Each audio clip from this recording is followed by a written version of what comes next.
তৃণমূল কংগ্রেসের প্রার্থী ঘোষণা হতেই কর্মীদের উল্লাস গাজলে। মালদা জেলা তৃণমূল যুব কংগ্রেসের সভাপতি প্রসেনজিৎ দাসের বিধানসভা ভোটে নাম ঘোষণা হতেই গাজলের নেতাকর্মী সমর্থকরা মেতে উঠলেন আনন্দ উল্লাসে। গাজল বিধানসভা থেকে প্রথমবারের জন্য তিনি লড়াই করবেন। প্রসেনজিৎ দাস গাজলে পৌঁছতে গাজল তৃণমূল কংগ্রেসের কর্মীরা আনন্দ উল্লাসে মেতে ওঠেন। তাকে ফুলের মালা দিয়ে তৃণমূল কংগ্রেসের নেতাকর্মীরা সংবর্ধনা জানান। প্রসেনজিৎ দাস বলেন, গাজল বিধানসভা নির্বাচনের জন্য তৃণমূল কংগ্রেস আমাকে মনোনীত প্রার্থী ঘোষণা করেছেন। আমি আশা করি গাজলের সাধারণ মানুষ তৃণমূল কংগ্রেসের প্রার্থীকে ভোট দিয়ে জয়যুক্ত করবেন। তিনি বলেন, গাজল বিধানসভা আমার খুব পরিচিত। তিনি বলেন, গাজলের যিনি বিধায়ক ছিলেন তিনি 5 বছর ধরে গাজলের কোনো উন্নয়ন করেননি, তাই গাজলের প্রচুর সমস্যা রয়েছে। গাজল একটি পলিটেকনিক্যাল কলেজ করতে হবে, গাজলে দমকল স্থাপন করতে হবে, গাজলে একটি মহিলা কলেজের প্রয়োজন রয়েছে, তাই গাজলের সমস্যা প্রচুর। এই সমস্যা সমাধান করতে হলে শাসক দলের বিধায়কের প্রয়োজন রয়েছে, তাই গাজলবাসী ভোট দিয়ে আমাকে জয়যুক্ত করবেন। আমি জয়লাভ করে গাজলের যেগুলো সমস্যা রয়েছে সেগুলো সমাধান করব। তৃণমূল কংগ্রেসের কর্মীরা উৎসাহিত হয়ে তৃণমূল কংগ্রেসের প্রার্থী প্রসেনজিৎ দাসকে নিয়ে গাজলে একটি মিছিল করেন। বাংলার জননেত্রী শ্রীমতী মমতা বন্দ্যোপাধ্যায় এবং আমাদের দলের সেনাপতি অভিষেক বন্দ্যোপাধ্যায় গাজল বিধানসভার তৃণমূল কংগ্রেসের প্রার্থী হিসেবে আমাকে পাঠিয়েছেন। আমি গাজলের মানুষের আশীর্বাদ চাই, গাজলের মানুষের ভালোবাসা চাই, দোয়া চাই।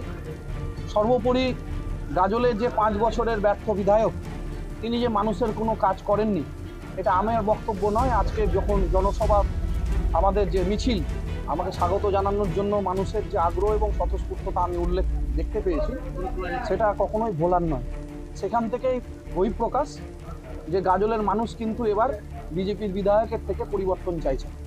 কারণ গাজলের মানুষের জন্য একটা সুষ্ঠু ড্রেনেজ ব্যবস্থাও এই বিধায়ক করতে পারেননি। গাজলে একটা দমকল কেন্দ্র নেই, গাজলে একটা চিলড্রেন পার্ক করতে পারেননি, গাজলে প্রভূত কোনো উন্নয়নের ক্ষেত্রে এই বিধায়কের কোনো ভূমিকা নেই। আমি গাজলের প্রত্যন্তরের মানুষের কাছে আমার অনুরোধ থাকে যে আপনারা তৃণমূল কংগ্রেসকে সাহায্য করুন এই নির্বাচনে।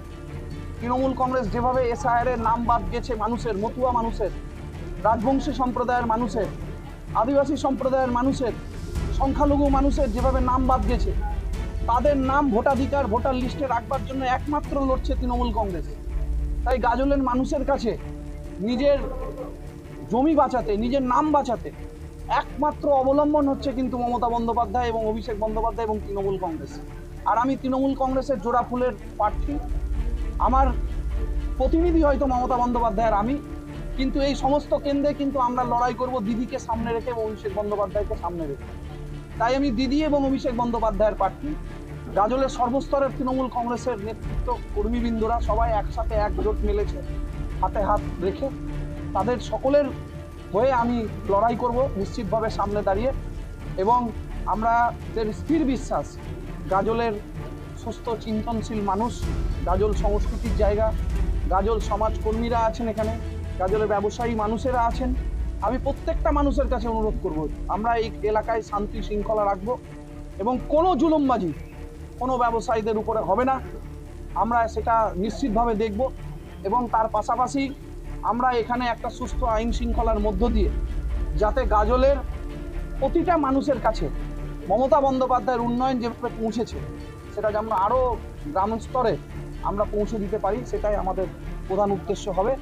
আপনাদের সবাইকে আন্তরিক ধন্যবাদ। এত সাংবাদিকরা আপনারা এসছেন, চিত্র সাংবাদিকরা এসছেন, আমার প্রায় 8 কিলোমিটার র্যালিতে আপনারা সমর্থন দিয়েছেন, সাথে থেকেছেন।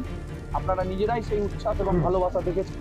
এবং বিশেষ করে আমি আমার দলের তৃণমূল ছাত্র পরিষদ, তৃণমূল যুব কর্মীদের কথা এবং তৃণমূলের সর্বস্তরের মাদার সংগঠনের নেতৃত্বরা যেভাবে আজকের মিছিলে আইএনটিটিউসি সহ, সংখ্যালঘু সংগঠন সহ, তারা যেভাবে এসটি সংগঠন সহ আজকের এই মিছিলে পা মিলিয়েছে এবং আমাকে স্বাগত জানিয়েছে, আমি তাদের সকলের কাছে কৃতজ্ঞ। এবং বাংলার জননেত্রী মমতা বন্দ্যোপাধ্যায় এবং অভিষেক বন্দ্যোপাধ্যায়ের হাতে গাজল বিধানসভা থেকে তৃণমূলের বিধায়ক তুলে দেওয়ার জন্য আমরা সবাই অঙ্গীকারবদ্ধ। তাই আপনাদের সকলকে ধন্যবাদ জানাই আজকের এই সভায় আসার জন্য। ধন্যবাদ সবাই। মালদার গাজল থেকে শামীম রেজার রিপোর্ট, রূপসী বাংলা মিডিয়া। আপনারা দেখছেন রূপসী বাংলা মিডিয়া। এখন একটা ছোট্ট বিরতি, ফিরে আসছি বিরতির পর। পুরুলিয়ায় পাত্রপাত্রী যোগাযোগের একমাত্র বিশ্বস্ত প্রতিষ্ঠান বিবাহ পরিচয়। আপনার মনের মতো জীবনসঙ্গী খুঁজতে পাশে রয়েছে বিবাহ পরিচয়। তাই আর দেরি না করে আজই যোগাযোগ করুন বিবাহ পরিচয়।